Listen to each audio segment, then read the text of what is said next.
संगवारी हो। ये गीत ला अपन यूट्यूब और इंस्टाग्राम के माध्यम से बहुत नया दिलार आशीर्वाद दे हो। ये गाना के नाम है तोर धोखा के कम मरानी हक हक गांजल पीपरे हक हक गांजल पीपरे सुखों के ठेला में रासिक कर्ज है रासिक कर्ज है। ये गीत ला बहुत नया दिलार और आशीर्वाद दे हो। आप मन ला बहुत बहुत कोटि कोटि नमन और धन्यवाद आप मन ला। तो अब ये गीत ला सुनते तोरे धोखा के गम मरानी जाना पी परे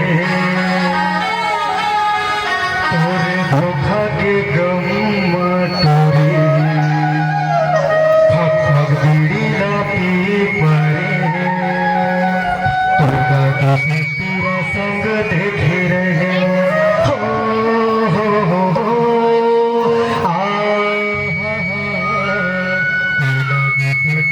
संग देखे रहे पैराओ भाभी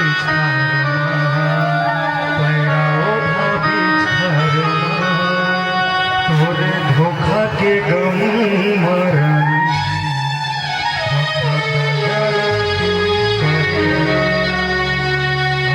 गम के सेती हो खेला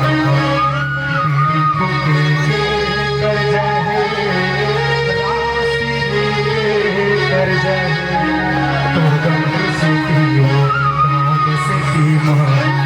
दरुहा गंजा कई के मोला कई दरुहा गंजा कई के मोला आओ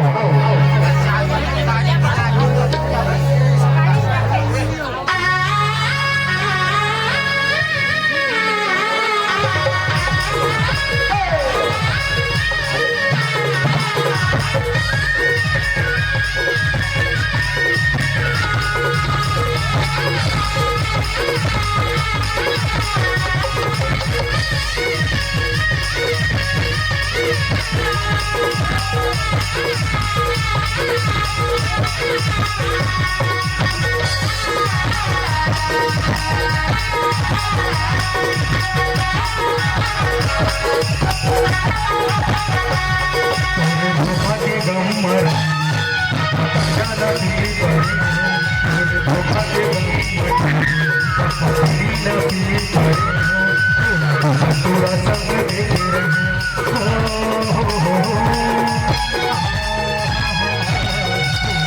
पूरा संग देखे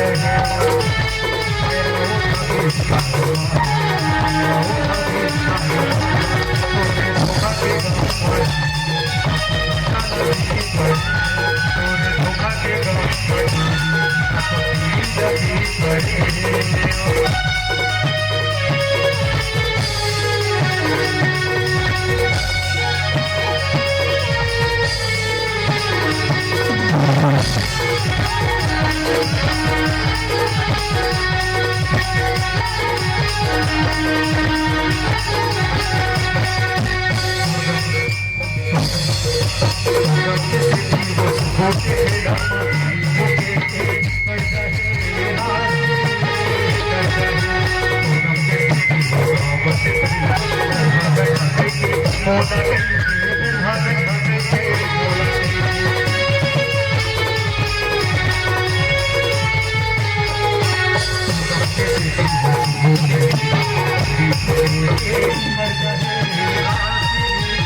Thank